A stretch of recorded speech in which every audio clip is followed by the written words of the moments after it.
Bonjour à toutes et à tous. Je suis Gudrun Smuha. Je suis chargée de mission à la Direction générale de l'enseignement secondaire 2 dans le service enseignement, évaluation et certification du DIP Genevois et membre de l'équipe MATU 2023 pour la réforme à Genève. Avec Patrick Hella, Christian Chiabotti et Franz Eberle, j'étais dans le groupe de travail propédeutique scientifique. Et c'est dans ce groupe que nous avons rédigé le texte sur le domaine transversal sur ce domaine transversal dans le plan d'études cadre. Je me permets de préciser que nous avons fait tout le travail autour de ce domaine transversal propédeutique scientifique et aussi le travail de rédaction. On a fait tout en allemand. Et vous avez entendu parler du cercle de Vienne avant, c'est de là que je suis originaire. Donc le français, c'est ma deuxième langue et pas ma première. Mais voilà, cela me permet aussi de faire une petite précision tout au début, euh, parce que comme je fais cette présentation en français, j'aimerais tout d'abord apporter une précision terminologique. Selon mon expérience, le terme Wissenschaftspropedeutik, donc en allemand, parle immédiatement à un public germanophone. En français, pourtant, il faut parfois faire un petit détour pour expliquer de quoi il s'agit. Voilà pourquoi propédeutique, le terme en français, ça apparaît souvent comme adjectif, comme l'année propédeutique qui prépare à des études dans un domaine particulier, ou un cours propédeutique qui est généralement un cours d'introduction à quelque chose, par exemple en médecine. Quant aux sciences euh, et scientifiques, ces mots désignent en général, et surtout dans la pratique scolaire, les disciplines MINT, donc mathématiques, informatique, physique, chimie, la biologie. Donc, si je dis j'ai les sciences ce matin, ben, je ne vais pas parler des sciences des langues étrangères, mais normalement de ces cinq disciplines que vous voyez ici à l'écran, ce qui déforme un peu la compréhension de propédeutique scientifique comme terme. Pourtant, et voilà, Wissenschaft, donc c'est le travail universitaire et dans tous les domaines universitaires. Et la propédeutique, ce n'est pas une année propédeutique, mais c'est tout ce qui est pré-universitaire, donc gymnasial. Donc la science de toutes les sciences universitaires qui se fait au niveau gymnasial. La propédeutique scientifique est un des 7 domaines transversaux. Et voici un schéma que nous utilisons à Genève. Et il aide à garder une vue d'ensemble de tous ces domaines transversaux. Nous avons entendu avant que les compétences de base sont un des problèmes à l'université, mais néanmoins, je tiens aussi à souligner que la propédeutique scientifique est un des domaines transversaux importants à apporter aux élèves dans ces domaines transversaux. Euh, Ce schéma clarifie aussi l'essence de chaque domaine. Donc, il y a des domaines plutôt centrés sur les contenus que vous voyez en haut, en vert, et d'autres qui concernent plutôt des modalités d'enseignement comme l'interdisciplinarité ou le numérique, qui peut être une modalité, mais aussi un contenu thématique selon comment on traite le thème.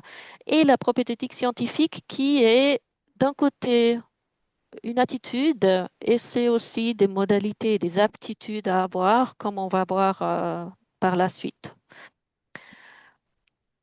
Regardons maintenant de plus près ce que le texte sur la propédeutique scientifique du PEC spécifie. Il est précisé que les élèves travaillent des éléments de terminologie, de technique et des méthodes dans le domaine de la recherche, qu'ils réfléchissent à ce qu'est le savoir et comment il se génère, et ils développent une attitude qui valorise le travail fait par soi-même, ainsi que la réflexion autonome. Euh, on en a déjà parlé avant avec Monsieur Mayer. Je tiens vraiment aussi à souligner que sur fond de discussion autour de l'IA, cette dernière phrase me semble vraiment spécialement importante. Elle devrait être vraiment rendue explicite dans tout notre enseignement. Réfléchir par soi-même est une valeur en soi qui est nécessaire au développement de la maturité de nos élèves et ne peut pas et ne doit pas être déléguée à l'intelligence artificielle.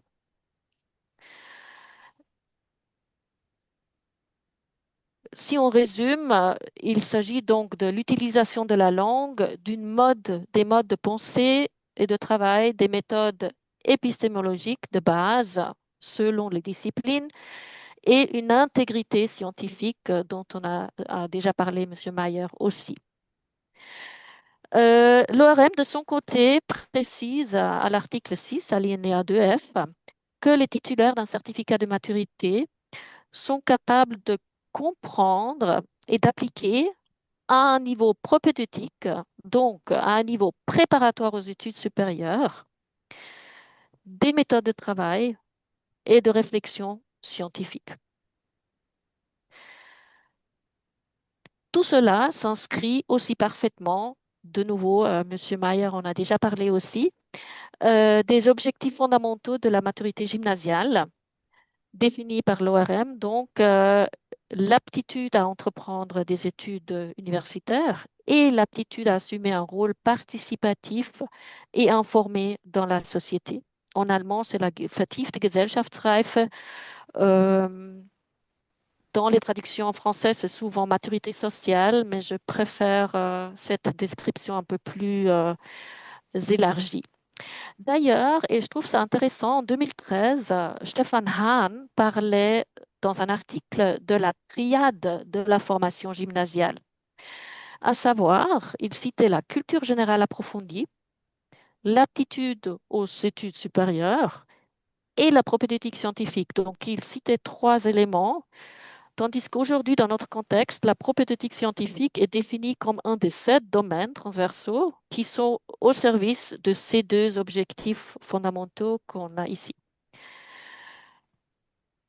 Euh, Plus loin, l'ORM mentionne la propédeutique scientifique dans le contexte des options spécifiques et du travail de maturité. Ce serait néanmoins un fallace de réciproque de penser que la propédeutique scientifique ne se ferait que dans ces deux lieux d'enseignement. En d'autres termes, ce n'est pas parce que l'OS et le TM sont explicitement consacrés à la propédeutique scientifique que la propédeutique scientifique est limitée à ces espaces. En réalité, toutes les disciplines y contribuent, et chacune selon ses traditions, ses démarches et ses modes de pensée. Comme vous le savez, le plan d'études cadre repose sur une double structure curriculaire, la structure transversale, les domaines d'apprentissage transversaux que nous avons déjà évoqués, et les domaines disciplinaires. Et lors de la rédaction des plans d'études disciplinaires, les rédactrices et rédacteurs ont été invités à indiquer, entre parenthèses, comme vous le voyez ici, quels domaines transversaux, dont la propédeutique scientifique, PS, sont développés par les compétences disciplinaires. On a donc des inscriptions comme CDBA pour les compétences de base, EDD pour la durabilité ou EC pour éducation à la citoyenneté. Si on lit le PEC de toutes les disciplines à la recherche de ces indications PS pour propédeutique scientifique, on découvre que presque toutes les disciplines mentionnent cette propédeutique scientifique et le professeur Mayer a déjà cité plusieurs exemples. Donc, toutes les disciplines sont concernées et peuvent développer ces domaines transversaux, même si la mention n'est pas explicite, parce que j'ai trouvé 2 disciplines qui ne les ont pas mentionnées, en tout cas la propédeutique scientifique, mais évidemment, on peut la développer dans ces deux disciplines aussi. Alors, dans les disciplines fondamentales, on peut aussi donc développer la propédeutique scientifique.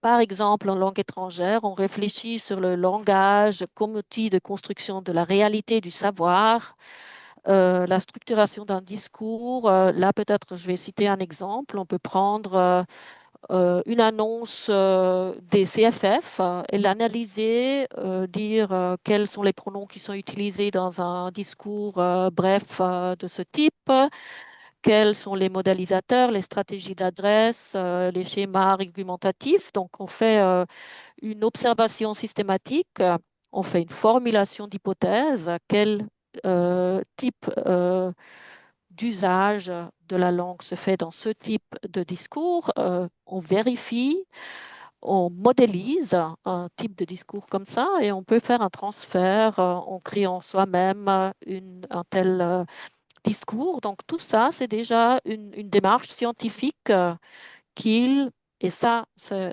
ce qui est intéressant, qu'il faut maintenant partout aussi expliciter. Ça, c'est très important pour créer du sens pour les élèves. En art visuel, on peut documenter un processus créatif, noter les essais, les pistes, les hypothèses. Et ça, c'est une entrée directe dans la démarche scientifique qui serait à mettre en avant en tant que telle, en fait. En musique, la comparaison d'interprétation et la formulation d'hypothèses sur les intentions et propédeutiques, tout comme la réflexion sur les limites des interprétations. Et en mathématiques, travailler la communication orale scientifique, expliquer une démarche, justifier un raisonnement permet aussi de cultiver cette posture. Et si on rend explicite ce travail, cette préparation au travail scientifique dans toutes les disciplines, pour l'élève, ce lien prend tout son sens. Et c'est ce qu'on recherche en fait avec notre Bildung, notre enseignement au collège, au gymnase. La propédeutique scientifique n'est donc pas réservée à quelques disciplines, ou en français on pourrait penser que c'est que pour les sciences, et on peut l'intégrer partout à travers des démarches simples et qui sont déjà proches de nos pratiques en fait. C'est pas quelque chose de nouveau. Attention néanmoins, où se situent donc les limites par rapport au travail scientifique universitaire. Et là, je fais référence à Bonatti et Hadorn que nous avons aussi cité dans le plan d'études cadre. Les élèves n'ont pas besoin de viser l'exhaustivité académique. Les questionnements sont liés à leurs intérêts, leur monde et ne relèvent pas forcément d'un cadre théorique strict. Les procédures doivent être compréhensibles et logiques et les conclusions sont nouvelles pour eux sans devoir répondre à des standards universitaires et des exigences scientifiques strictes. Alors, comme on a dit, c'est pas quelque chose de nouveau, c'est quelque chose qui a toujours été fait, euh, mais ce qui est important, c'est vraiment de l'ancrer de manière institutionnelle. Maintenant, il y a un ancrage institutionnel aussi dans notre PEC. Il faut l'expliciter et rendre visible dans nos pratiques pour les élèves et le public. Euh, le défi, les enjeux, et c'est passionnant, consiste à voir comment les cantons et les écoles incarnent concrètement ces éléments dans des modules au projet, dans les PEC disciplinaires, et là, il faut faire attention d'y penser aussi, des disciplines fondamentales, des options complémentaires et des options spécifiques. Et en point d'orgue, évidemment, aussi dans le travail de maturité tel qu'il sera défini dans un futur. Ça sera toute une réflexion, certainement. Voilà, je vous remercie pour votre attention et voilà, je suis disponible si vous avez des questions.